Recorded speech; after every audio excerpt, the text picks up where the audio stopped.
Companies like OpenAI and xAI are currently targeting valuations as high as $1 trillion. Their pitch to investors is centered on a single promise, that with enough capital, they can build an artificial general intelligence that surpasses human capability. This is a record of the dot-com collapse in the year 2000. Looking at this peak and the subsequent crash, analysts warned the AI industry is following the exact same trajectory. They are calling it the Cisco moment. During the 1990s, tech companies inflated their value by selling network infrastructure to each other in a closed loop. Today, we see a similar pattern.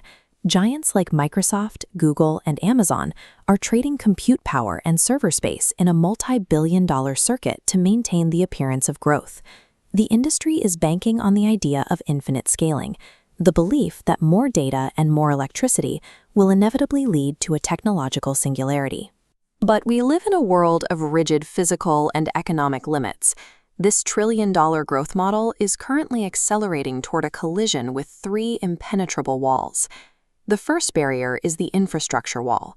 Pure-play AI startups lack the natural distribution of their established rivals. They are brains without bodies, owning neither the search engines nor the operating systems needed to reach users.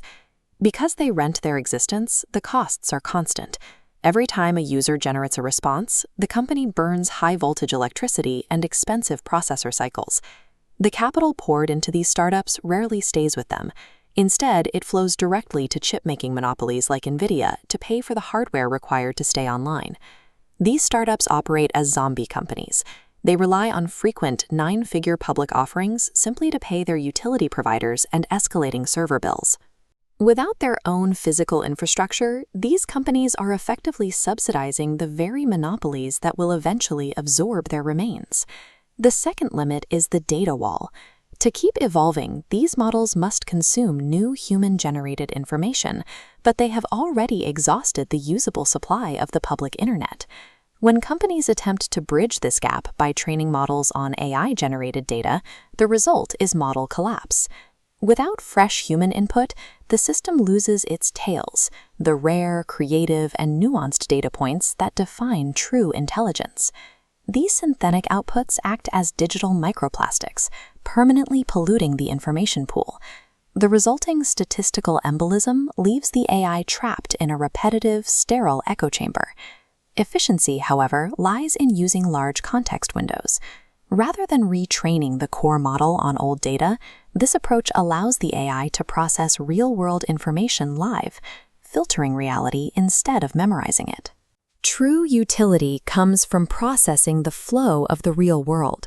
Forcing a machine to ingest its own synthetic echoes is a technological dead end. The final barrier is the physical wall, where digital ambition meets the hard reality of orbital mechanics.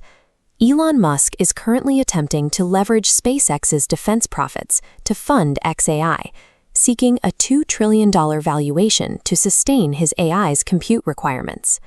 Musk claims his satellite fleet is becoming too vast for manual oversight, intending to use his AI models to manage the 42,000 satellites planned for the Starlink network. This creates a dangerous contradiction. Large language models are probabilistic. They operate on statistical guesses.